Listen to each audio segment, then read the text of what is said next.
Good morning, everyone. This is Joe Brewer here, and I am in the middle of the watershed of the Barichara River.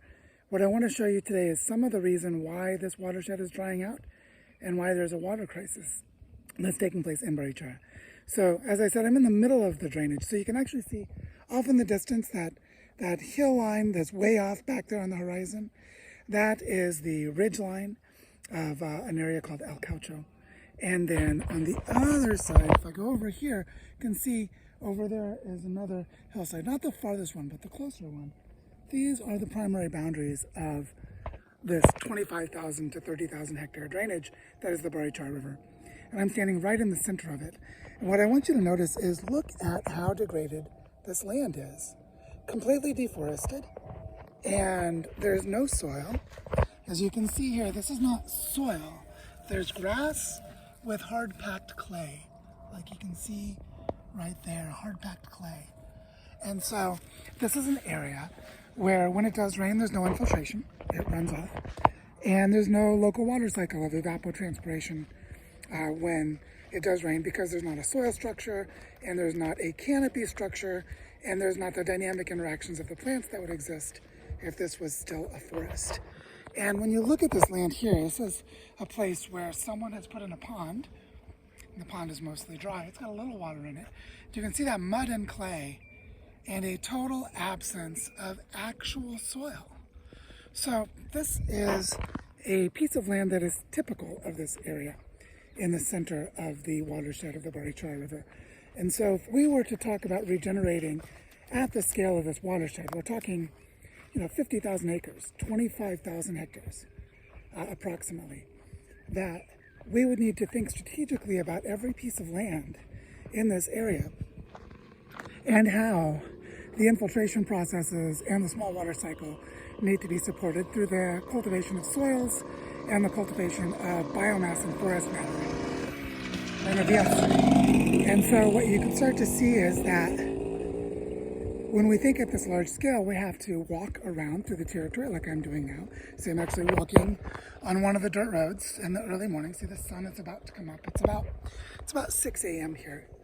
And as I'm walking around looking at all these different pieces of land, I'm asking myself, how does the water cycle work here? And it's pretty obvious. I mean, just look. Someone's been planting trees here on the side of the road, but there's no soils. It's just the hard packed clay. And they're growing, but they're growing slowly. And so when we start to look at this landscape at such a large scale, we can begin to see the level of work that's needed. In some of the other videos I've posted here on YouTube, you could see that there was no water or very little water draining over the waterfall at the bottom of the town of Barichara on the Barichara River. And when we come out here into the landscape, we can start to see why. So I wanted to show this to you so you could start to get a feel for the level of degradation in this region. This is an area that was entirely jungle. It was a tropical dry forest jungle about 80 years ago. And then there was a process that began of cutting down the forest, of replacing it with monoculture crops. And in this area, there was a lot of tobacco grown. And to grow tobacco, you need full sun. So you cut down all of the forest, completely clear it.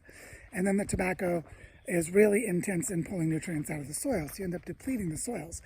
And then you're left with matter like this sort of dry, packed dirt that it gets exposed to the sun, and when it rains, it all just washes away, creating these deep erosion patterns, destabilizing of slopes, and an acceleration of the loss of whatever topsoils or just sediments that you have left, even if they're not properly soils.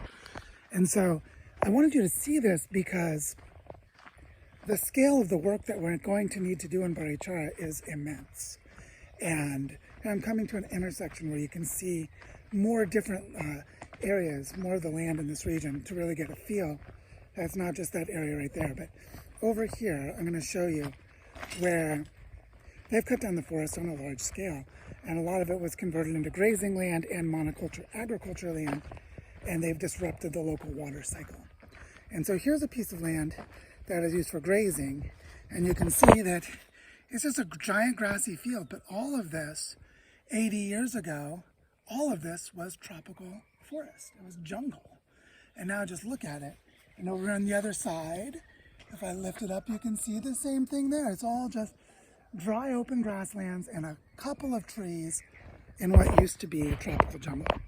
So I want you to see this to start getting a feel of the scale of what we have to do in the heart of a watershed to be able to capture and store water that then drains down into the basin of the watershed itself. And right now I'm at a high point in the middle of the watershed, and there's very little drainage and recharging of the aquifer system, or the movement of surface water flows, or the movement of atmospheric flows of moisture in the canopy of the trees through the evaporation and transpiration processes of the plants.